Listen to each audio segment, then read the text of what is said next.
DND number 8, June Flower, in Jesus' name. Chapter 8.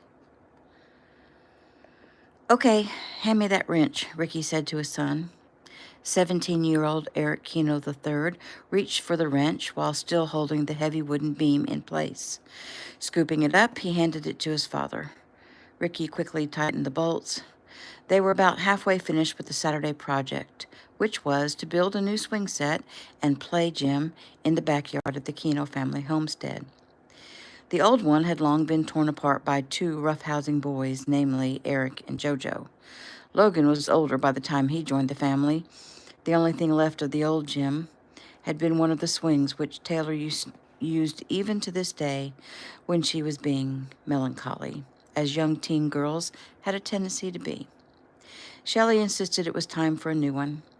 Sophia would be 3 in May, and the new babies were 15 months old and needing something fun and safe to play on when they were at Grandma's house. And so the elaborate playset was today's project. Currently, Joey was at Ameritech handling some logistics. Mark, Jojo, and Logan were hard at work putting together one of the slides that would attach to the end of the swing set. Shelley had placed herself in charge of the landscaping that surrounded the new equipment, and Eric lugged large green plants back and forth as Shelley tried to figure out the perfect spot to place them. Ricky gave the last bolt a final twist and nodded at his son. Go ahead and hang the swings and double-check the ones with the safety straps for the babies. Gotcha, young Eric said. Ricky smiled as Bree approached. The world revered her. Men fantasized about her. He was one of them. He thanked his lucky stars every day that he'd pushed past her meager defenses and awakened her to the love that they shared. What are you grinning about? She asked as she kissed him lightly on the mouth. Oh, I can't help but smile when I see you, he admitted, snaking his arm around her waist and pulling her in close. Have I told you lately how much I love you? Oh, not in the past 4 hours. He gazed into her eyes. I am more in love with you now than I was on the day you drugged Jeff and tried to make a deal with the bad guys.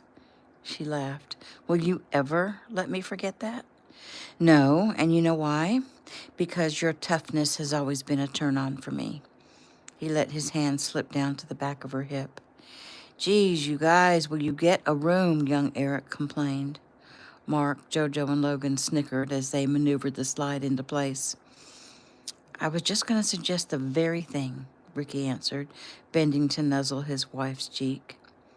Sorry, my love, but I have a gazillion things to do. Breeze and Bella are out with their bodyguards picking up some groceries. Taylor is inside doing her best to keep Sophia occupied, and I'm supposed to be reading 2 different scripts. Darn, he muttered. Maybe later? She smiled and ran her hand over his chest to his waist and tucked her fingers inside the waistband of his jeans. I'll look forward to it. He watched her as she went to speak with Shelley about something. He smiled. His family. At one time, it had only been his father and him. Then his father had met Shelley, and it was the best thing that ever happened to them both. For along with Shelley, the sweetest, fiercest woman in the world, came her children, Mark and Joey and Bree. The former being the best brothers anyone could ever want, and the latter becoming his precious wife. And when his dad and Shelley gave birth to little June Flower, it was like an angel had come to bless their family. June Flower. An odd name, to be sure. There was no middle name. June Flower was her first name. The name came about due to Shelley's obsession with dandelions. She'd often declared them her favorite flower. She'd say, they are fresh and happy and free, oh, so free. They are sturdy and strong, and they look like tiny suns, and they never die. They just turn into little fairies and blow away to live another day.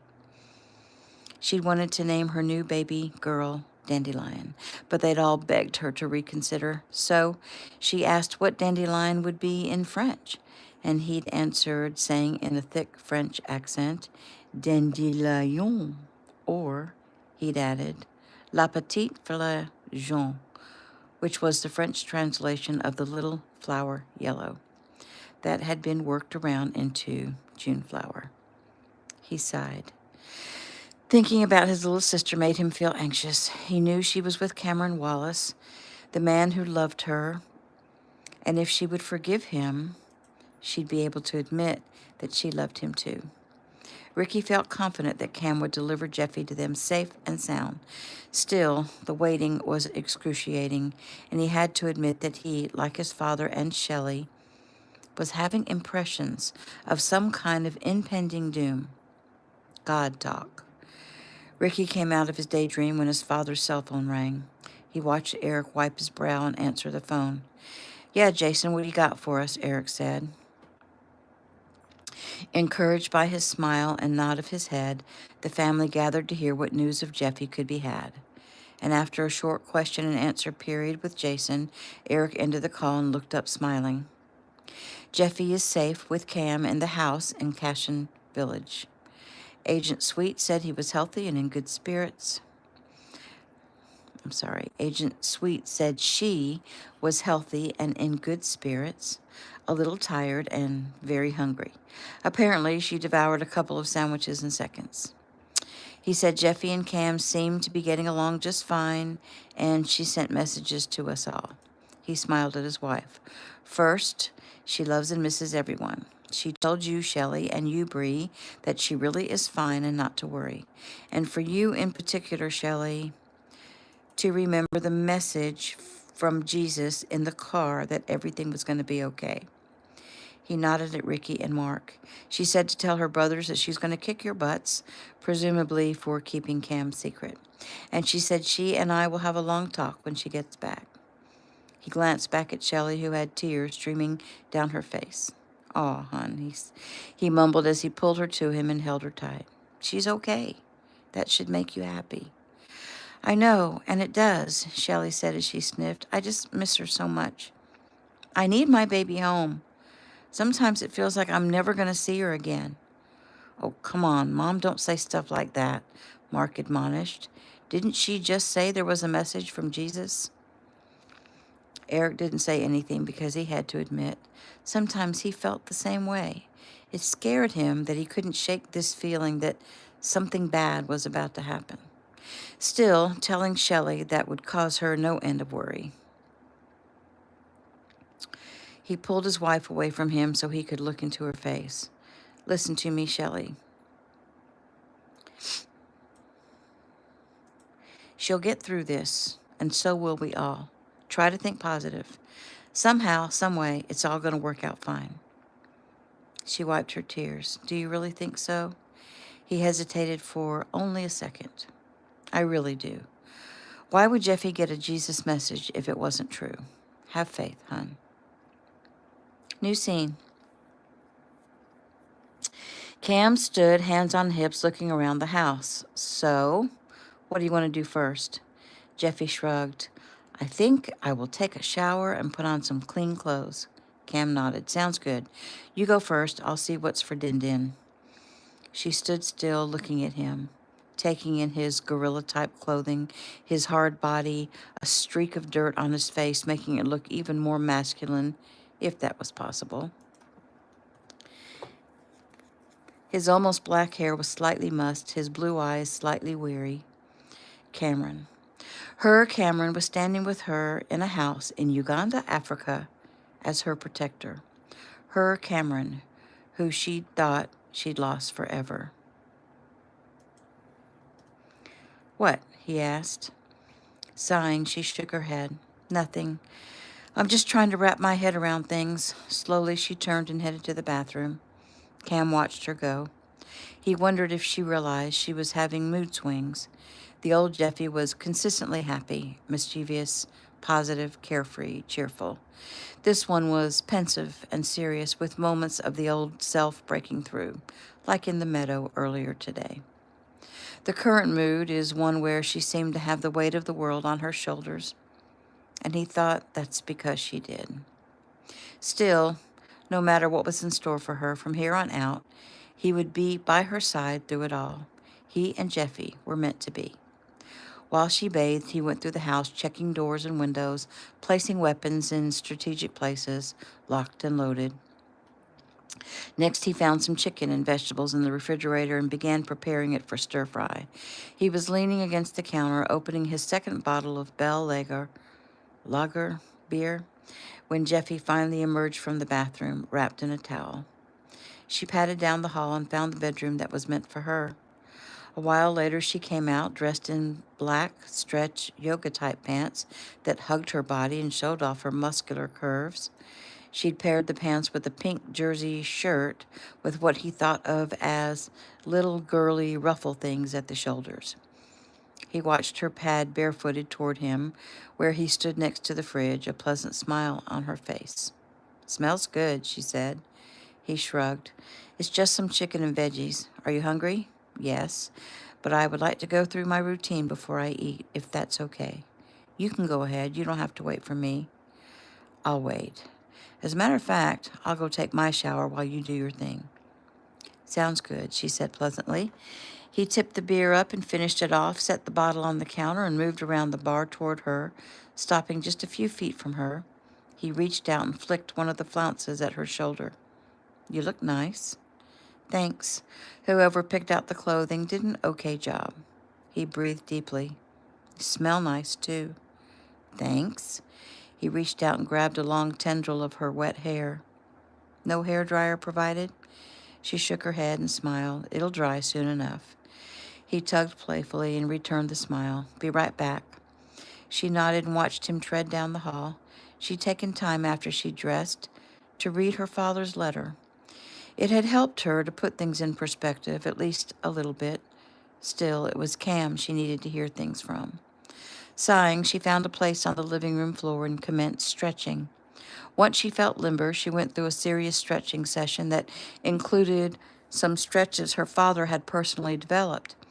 She was stiff and sore and breathed deeply into her muscles, into her body, into her mind. She stopped, though, because she didn't feel comfortable. She glanced past the small dining room table to the window, eyeing the green grass in the backyard. The sun was getting low in the sky, and without thinking, she opened the back door and stepped out into the early evening light. A smile spread across her face as she felt the coolness of the grass beneath her feet and the soft, warm wind blowing through her damp hair. Now, this was more like it, she thought, as she continued her routine. 20 minutes later, Cam emerged, freshly showered and dressed, only in blue jeans. He immediately spotted Jeffy outside. Uttering a soft curse, he grumbled under his breath as he headed out the back door, his eyes scanning the small yard and the shrubbery that lined the back of the flimsy fence.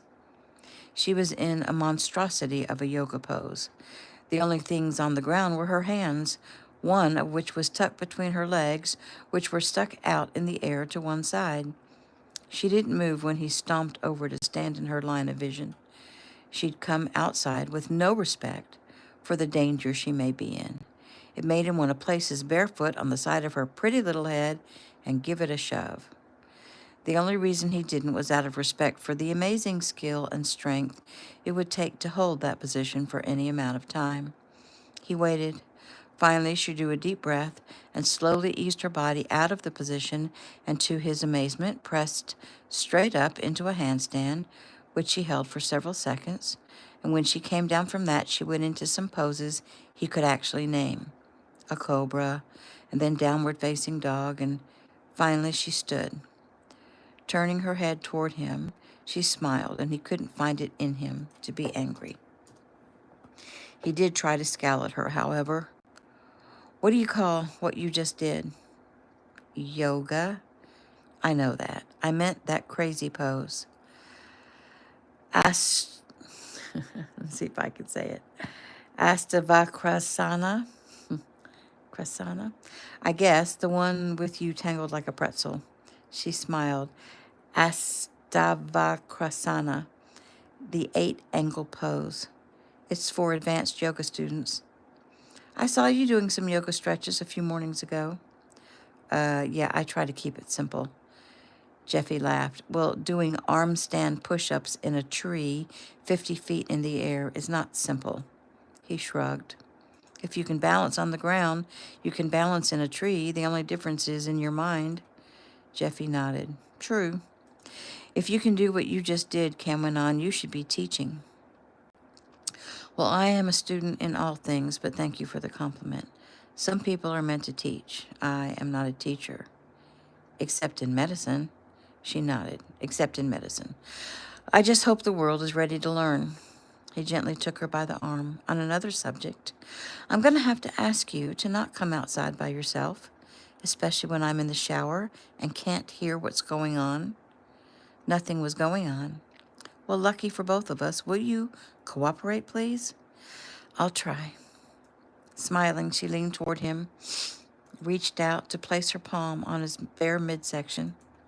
Nice abs. He rolled his eyes. Don't think I don't realize you're trying to change the subject.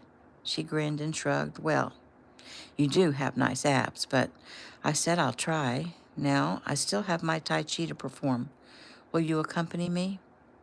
What makes you think I know Tai Chi? Did my father help train you? Yes.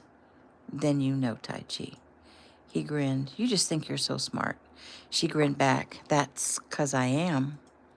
They stood side by side and went through her father's personally choreographed version of Tai Chi Chuan. The movements were fluid, graceful, beautiful. Jeffy glanced at Cameron beside her and felt a mingling of spirit, just like she always felt when her family moved together on the beach at sunrise. Her heart felt open and compassionate. She felt as if she were being pulled to Cam, as if they were each part of the whole, as if they were one. This was lovely, the two of them side by side, and she was sad as their dance came to an end. Usually, the moment she finished Tai Chi, she would sink down to pray and meditate for 15 minutes or so, depending on her time restraint, but she didn't want to press Cam for more time. To her surprise, though, he sat down on the ground beside her, folded his legs into a full lotus, and looked up, waiting for her. She settled herself beside him, and together they slipped into a simple, silent meditation, emptying their minds of thought and allowing their breathing to slow and synchronize on its own accord.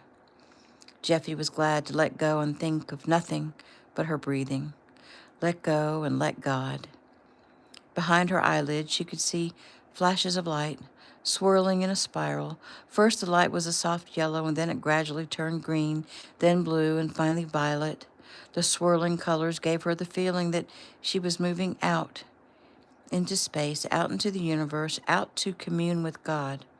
Her body began to vibrate as if she were lying in one of those massage recliners. Her heartbeat quickened as a vision began to form. Her heartbeat quickened as a vision began to form, like a movie being shown on the inside of her forehead. Like time-lapse photography, everything was in fast motion. So fast, she could hardly see what was happening. There was traveling across vast expanses of water, people coming, sorry, people coming and going from her parents' home, and there was danger. She thought she saw a woman raising her hands in defense of being struck, but it was so fast it was hard to tell. There were bloody faces and tears flowing from eyes and hands reaching out, swirling all together into a giant whirlpool. Suddenly cold and lonely, she waited to see if maybe there was a happy ending to this vision. And just when she thought she would give up, a warming light appeared on the horizon, and an angel drew near. He was magnificent and strong and filled with light. He smiled at her and reached out and took her hand and placed it in the hand of another. Jeffy was startled to feel that her hand actually was being held. Opening her eyes and turning her head, she blinked at Cameron's ultra-blue eyes staring back at her, her head lowered to gaze at their hands clasped together. Did you... she began. I mean, why did I take your hand while you were in the middle of a deep meditation? He gave a slight shrug. I'm sorry if I disturbed you. I had an overwhelming urge to reach out and take your hand. It was as if I felt you needed me and I couldn't stop myself. Then you didn't see... She stopped again and shook her head. Didn't see what? Never mind, I had a weird vision. Anything you want to talk about? Well, there was pain and blood and bad stuff happening, but I couldn't really tell what it was all about because everything was moving so fast. And then an angel came and Anne, she blew out a breath. And everything was better, that's all. And then I messed everything up by touching you. She smiled. No, not at all. You just surprised me, that's all. Um, let's eat. I guess everything is cold by now. He rose and pulled her up. Or we can warm it up. He stilled, taking a moment to watch the sun sink down below the tops of the trees. Turning, he eyed Jeffy as she watched the same thing. You're beautiful, Juneflower. She blinked up at him. Thank you, Cam. Then she flashed a quick smile. You ain't half bad yourself. He tugged her toward the house. You got a lot of your brothers in you, you know that? She laughed. How could I not? Inside, Cam donned a t-shirt and went to work in the kitchen. It didn't take long to warm the chicken and vegetables. They sat at the tiny dining table next to the window that looked over the backyard. Cam washed his food down with another beer, and Jeffy sipped on water, always doing her best to keep her body pure. As they ate, they chattered about nothing of great importance: African wildlife, the recently passed Super Bowl, the ab contest back at the monastery. They laughed and joked and laughed some more. Cam told her of some of the stunts her brothers pulled during his training, and Jeffy talked about her desperate need to see her new nieces. And finally the talk got around to her winning the Nobel Prize, which took them to the incident shortly thereafter of her and Kimmy being pushed off the bridge, which took them to Cam being called in, which took them to the rehashing of everything that had happened since the night she spoke at the hotel in Kampala. Jeffy, as usual, talked a mile a minute, and Cam listened, realizing her need to vent. And then, there I am, following along behind you. Can't believe I was courageous enough to follow you into the jungle, she said with a chuckle.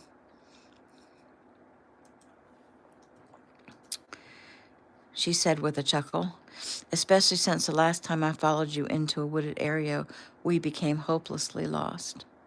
Let me stop you right there, he said indignantly. First, you got the facts wrong. The first time you didn't follow me into the woods.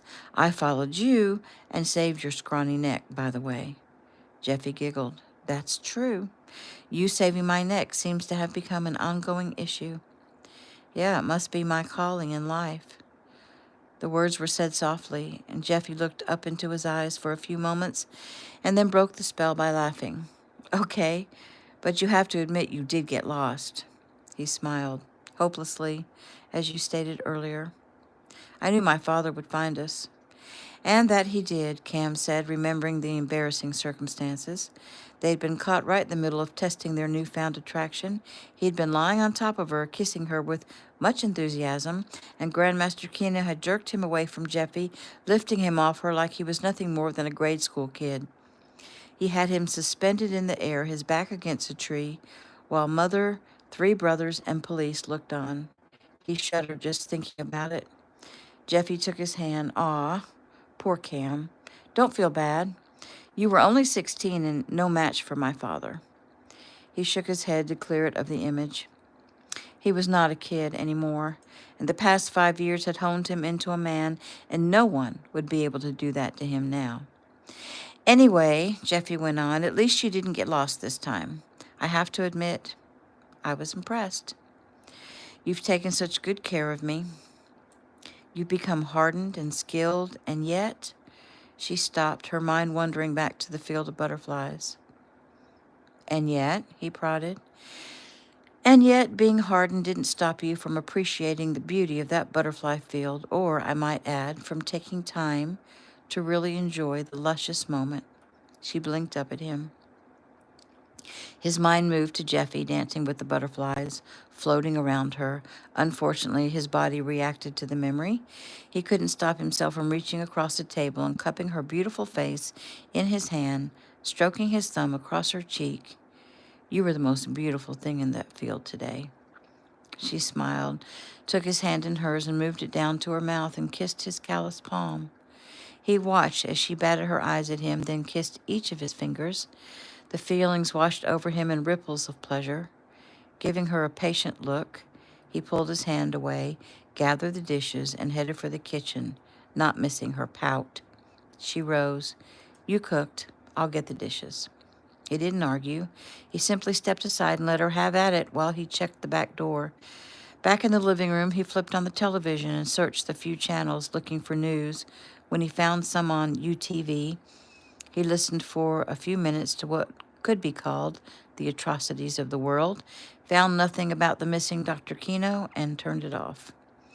Sweet told him the news was saying that there had been a guerrilla raid on the medical camp and Dr. Kino was missing. The world believes that not even her family knows where she is. Jason felt that would be best in order to keep her family safe. Finished in the kitchen,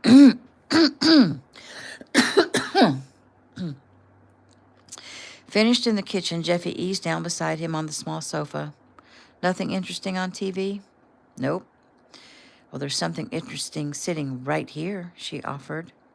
He smiled at her. Most definitely, he said, turning slightly toward her.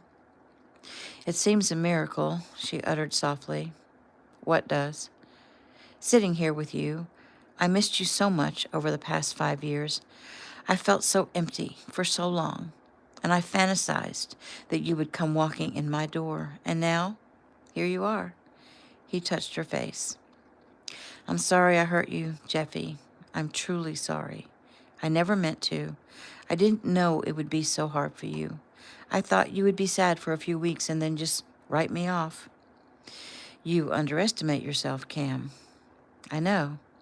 Your father and I have been round and round about those feelings. Of course, he believes they stem from my parents' non-appreciation of their only child. Fools they be, he chuckled. Well, thanks for the support. Smiling, she moved close and leaned her head against his chest, forcing him to move his arm and place it around her shoulders. You're welcome. Her hand moved back and forth over his chest, and Cam swallowed hard. You're much brawnier than you used to be. Well, you're as soft as ever. She raised her head. I am not soft, she argued. Oh, I didn't mean to offend. Let me rephrase. You are definitely a hard body, but your skin is soft and supple and very feminine. She settled again. Oh, okay. That's good. He rolled his eyes toward the ceiling. I heard that. What? I didn't say anything. You didn't have to. He laughed. Are you reading my mind? She looked up at him. Actually, no. I've tried, but I can't. I'm not sure why. Well, part of my training was to block any psychic type intrusion. I guess it's working. Oh, wow. They think of everything. Does it bother you? I don't know, maybe a little. It intrigues me. I like it. Why? It puts me on a more even playing field. She thought about that a moment. Okay, I think I understand. Is it permanent or can you lower your defenses? I can lower it if I want. It's not like I have to mentally erect a barrier every minute of the day. Well, lower it. I want to read your mind. I don't think that would be advisable right now. Why? You scared of what I'll see? No. Then let me in. She swung her leg across him so that she faced him. Straddling his legs, her hands on his shoulders, she gazed into his eyes. Sighing, he closed his eyes and opened them. Her brown eyes blinked at him as if in slow motion, and frown lines appeared on her brow. She leaned forward and placed her forehead against his. He heard her make a soft sound in the back of her throat. You love me, she murmured. You want me. Pulling back, she looked again into his eyes and glanced briefly at his lips. Well, it doesn't take a psychic to know that, he said with a smile. Besides, it doesn't matter what I want, he said softly. Yes, it does, she answered as she leaned close, offering her mouth to him. He had no qualms in taking the opportunity to kiss her. His lips claimed hers, and the entire world revered Dr. Juneflower Kino. She'd received marriage proposals from several of her male fans. According to her brothers, who had enjoyed rubbing it in, she'd been propositioned by a prince, 2 billionaires, and hundreds of college students. But Jeffy belonged to him. his hands fisted in her hair, holding her head at just the right angle as he kissed her. And she moaned again, and he pulled away briefly and then dove back in. Finally ending the kiss, he eased up and away from her. "No," she cried, reaching for him. He didn't give in. The kiss was enough torture for now, he thought. Standing, he pulled her up, turned her around, and walked her down the hallway toward the bedrooms. And she was surprised when he stopped at her door, opened it, and pushed her through. She turned and reached for him. He grabbed her face and gave her a quick, firm kiss before he pushed her away. "Get some rest, Jeffy. It's been a hard week. It's been a hard day. Rest." He shoved her back a bit so he could close the door. Drawing a deep breath, he turned and went to his own room. New scene. Jeffy was unable to sleep. Her feelings for Cam were tearing her apart. She'd wanted him to make love to her earlier, but he hadn't. In the butterfly field, he'd said something about wanting her to give herself to him only in love. And she had loved him in that moment, yet she knew that wasn't what he'd meant. He was talking about a deep, abiding love, the kind that lasts a lifetime. Does she truly love him that way? There was a time she thought she did. Does she now? Right now, she wasn't even sure she forgives him for leaving her so abruptly all those years ago. Then again, he hadn't yet explained everything to her, so how could she forgive him?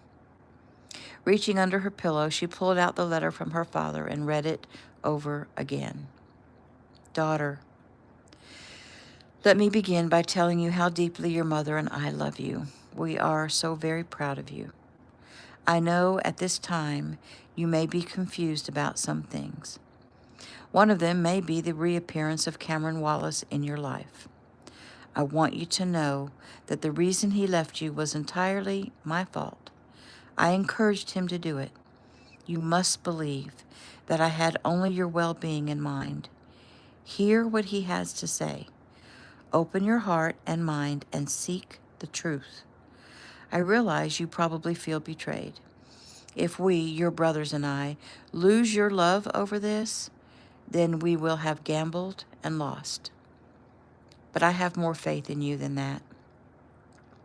Your mom didn't know about Cam, about why he left you, and about his training with Jason.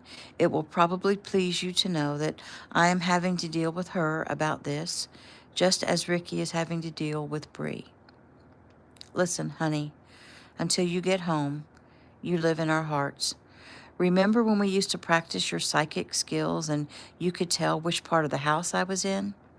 Then later you were actually able to tell whose house I was at. An amazing feat. Well, it doesn't matter that you're halfway across the world. You can still connect to my mind. Just reach out with your thoughts, sweetie. I'll be there with you. For now, let Cam protect you. Obey him. I know you probably hate those words, but he is highly trained, and I trust him with my only daughter. That should tell you something. We are all very much looking forward to the moment we can see your beautiful smile again. We miss you, Jeffy, and we are all anxiously awaiting our family reunion. God is with you. Trust him. All my love, Dad." Sighing, Jeffy folded the paper and tucked it back under her pillow. It was time to get some answers. Jeffy slowly opened the door to her bedroom and peered out. The house was dark and quiet. She turned and headed to Cam's room, eased open his door, and stepped inside. The room was completely black. She made her way to the bed, climbed on, balancing on her knees, and listened. But she couldn't hear him breathing. "Cam?"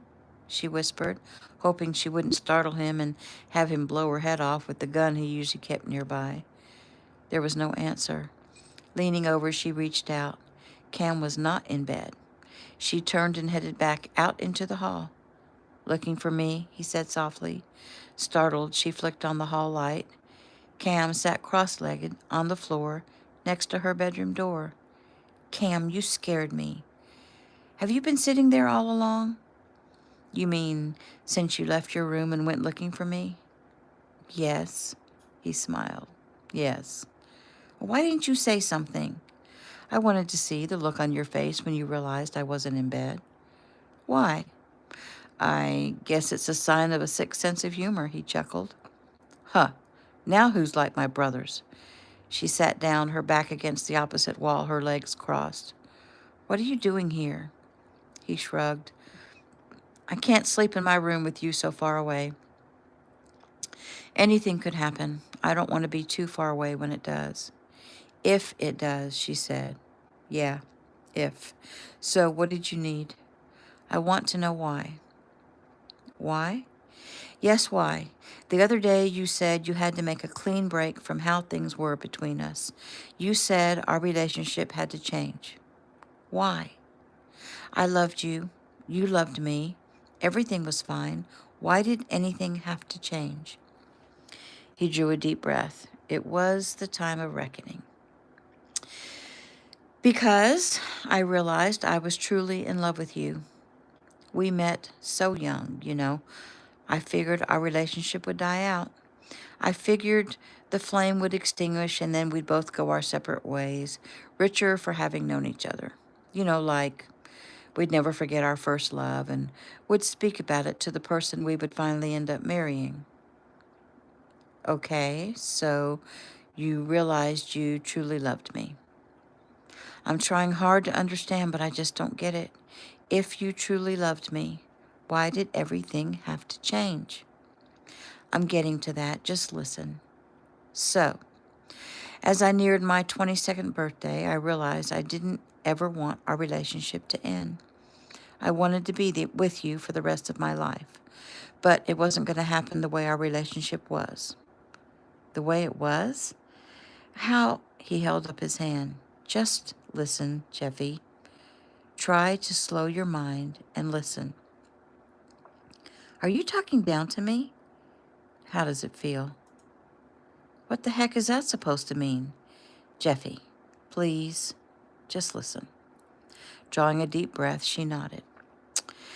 Even though I loved you and wanted to be with you, I knew a marriage between us could never work. And I knew that because everything wasn't all right, as you say. I was unhappy. You were? He looked into her eyes. Come on now, Jeffy. I think you knew that. Slowly, she nodded as she remembered. One time, I did my mind-melding thing with you and was surprised by how sad you seemed. I didn't know why. I just figured it was something to do with your parents or school or football. I didn't even know myself why I was so unhappy. I was so confused, and that was leading to depression. And finally, out of desperation, I went to your father to ask for help. I didn't know that. I didn't want you to know. She sighed. Okay. And so he helped you? He helped me more than I ever imagined he could. It was as if he could see into my soul. He is such a good man, Jeffy. I can't tell you how much respect I have for him. I mean, really, I can't even put into words. He and I together, we figured things out. She started to speak, but he held his hand up. Listen. She shut her mouth and nodded.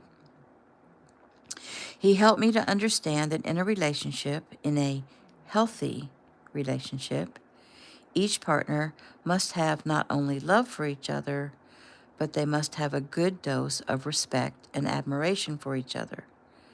I had respect and admiration for you. Who wouldn't? You can do anything. You're brilliant in pretty much every aspect of life. And then there's me. What did I have to offer that you could respect and admire? Nothing. That's not true. She stopped at his heavy sigh and the shaking of his head. Sorry, please, go on. Thank you. Really, Jeffy, there was no way I could hold a candle to your intelligence. And physically, though I was supposedly this big, strong football player, but your exceptional martial arts training meant that you could probably kick my butt. And if not, you could pretty much kick anyone else's, which meant you didn't need me. Talent-wise, you play piano like a virtuoso, along with several other instruments. You dance. You're an artist. You're an amazing speaker. When you talk, people listen. Even financially, I had nothing. I wanted to be with you for the rest of my life, but I had absolutely nothing to offer. I had nothing to bring to the table. There were times that I felt totally subservient. Actually, that was most of the time. But he held his hand up.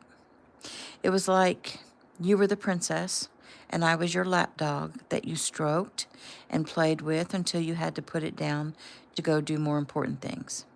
Yes, the lapdog would be there for you when you got back, wagging his tail and licking your toes and eager to please. But, Jeffy, I didn't want to be your lapdog. I wanted to be your companion. I wanted to be your partner, your equal. So I needed to change the way you saw me and, to be fair, the way I saw myself. Your dad helped me to see that the only way to do that was to get completely away from you, make the change, meaning make something of myself, and then come back into your life. Jeffy's eyes brimmed with unshed tears. I didn't mean to treat you like a lapdog. I didn't realize. Well, I'm not blaming you. It's just the way the relationship went, and most of that had to do with my own lack of self-respect. Still, in order to change things so that one day I could have a real chance at happiness with you, I knew I had to do something drastic. Your dad was the mastermind. He was the one who understood that I couldn't remain with you and change gradually. I had to make an impact. He was the one who spoke with Jason and made me the offer of becoming one of the first of Jason's elite.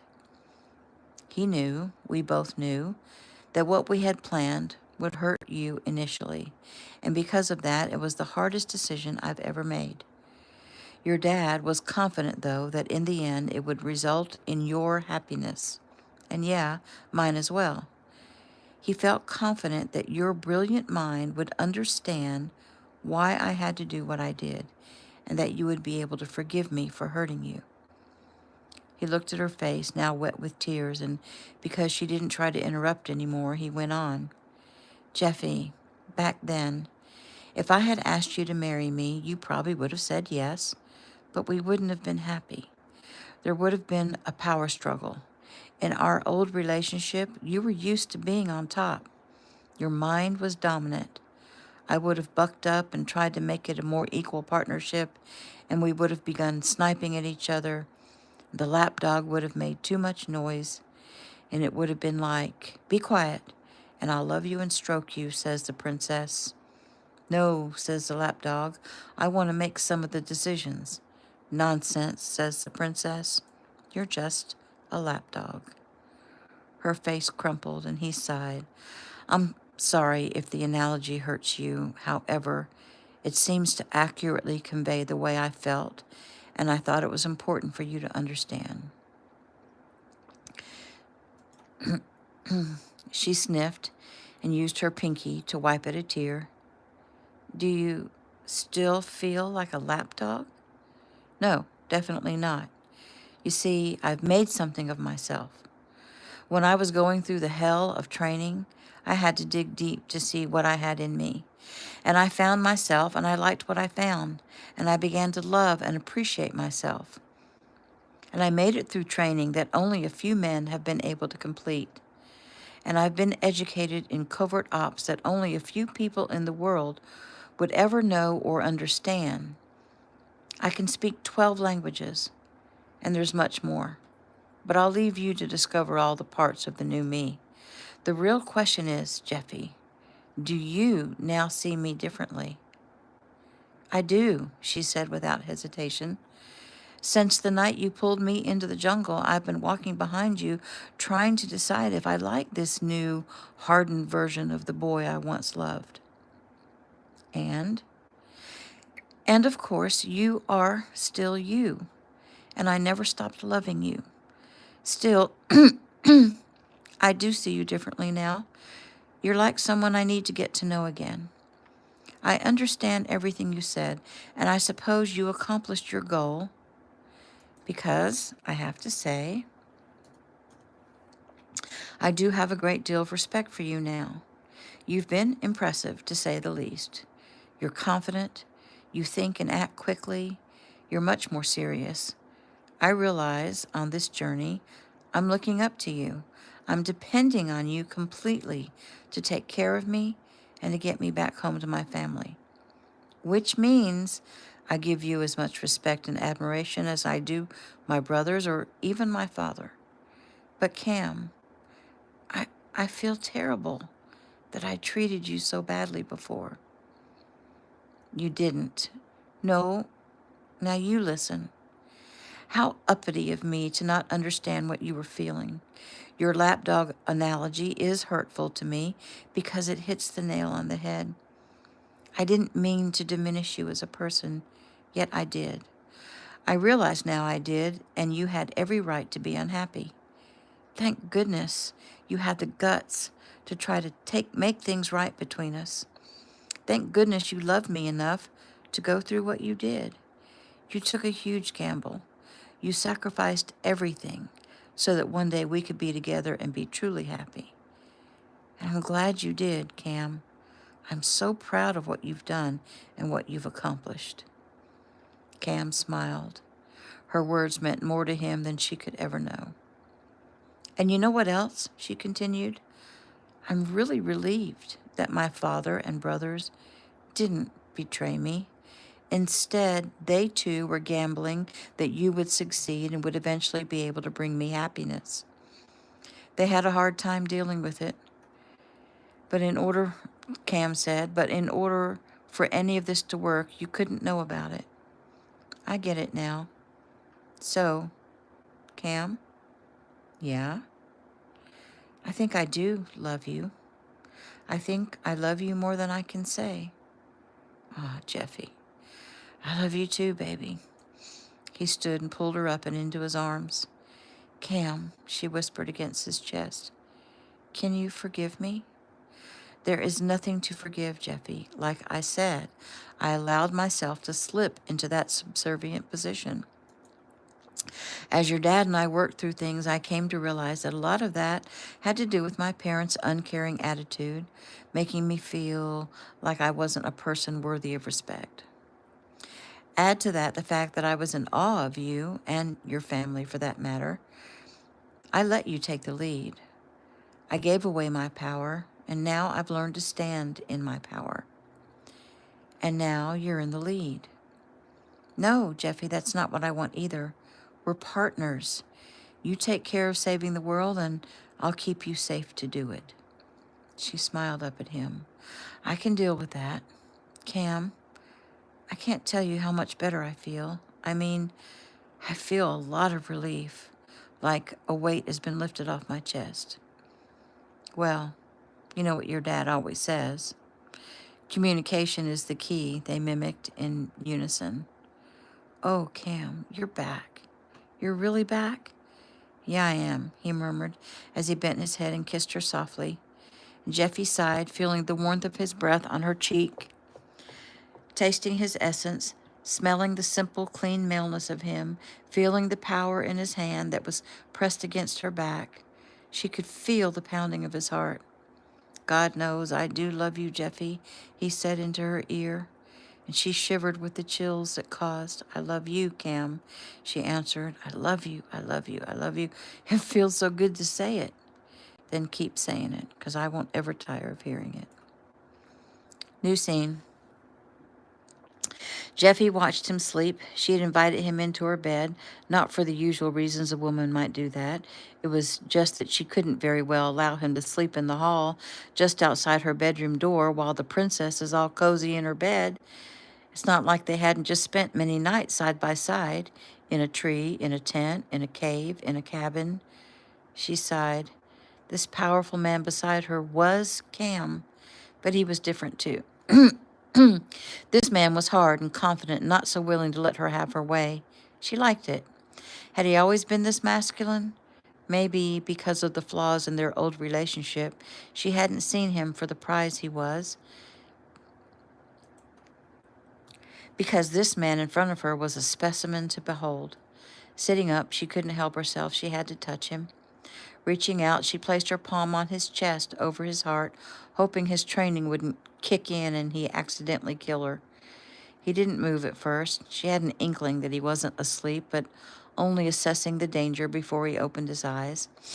She moved her hand over his chest and lower to his rock-hard abs. Enough, he said, his voice gravelly. Rising up, he pushed her back down on the bed and moved over her, kissing her softly before he gently stroked her cheek. It feels so good to have you near me again, she murmured. I've missed you so much. You know, there were times I pretended you were still with me. Well, as sweet as that sounds, there's no need to pretend ever again, Jeffy, unless I die trying to protect you. Don't say that, he chuckled. I have no intention of letting that happen. There's power in words, Cam, you know that. Sorry, I'll try to do better. I've been watching you sleep. Is that what you think? She giggled. Well, I had a feeling he may not have been completely asleep. He smiled. And what were you thinking while you were watching me sleep? He asked, putting the last word in air quotes.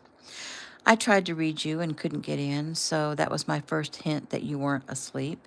And after that, I was thinking, well, that you are definitely all man now. He kissed the top of her head. You don't have to stroke my ego. Well, maybe I was trying to do that just a little bit because, I've just learned how I pretty much took you for granted. Really, though, without trying to stroke your ego, the difference in you, it is amazing. I think I'm addicted to you. He chuckled and rubbed his hand over her back.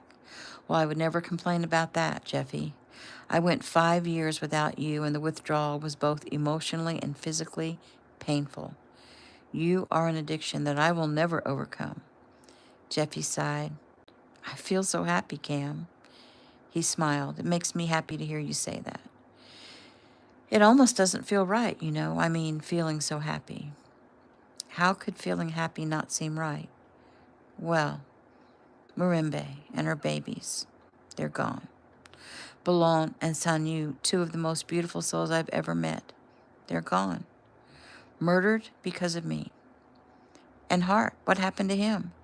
How could I have all those people in my heart and still find a way to be happy? Cam was silent. No answer, huh? Well, I was trying to think of what your father would say to that. And I think he would say something like, you can't control everything that happens in life, and if you try, you would only set yourself up for failure, because we simply can't control everything. We can't control what bad people choose to do, and we can't save everyone, though we can try. I also think he would tell you that you can't live in the past. The only real time is the present moment, and we should live each moment as filled with love and happiness as possible. Yeah, I think that sounds a lot like what he would say. For just a moment or two, I was living in the present and felt happy, yet then, almost immediately, their deaths came back into my mind. Well, Cam continued, he would also say that mourning has stages and it takes time to move through them, and that when there's something to be sad about, go ahead and be sad. Experience it fully, and then eventually you'll be able to let it go. She snuggled closer. Yep, he would say that too. Tomorrow, I'm going to send an encrypted email to my dad and tell him how I'm feeling about everything. Let's see how close his response is to what you just said. Cam smiled. Okay, let's see. If anything, it will be a good learning experience. Jeffy tilted her head up and kissed him softly on the lips before cuddling in under his chin. Sighing, he allowed himself to relax for the first time in 5 years. And that is the end of Chapter 8.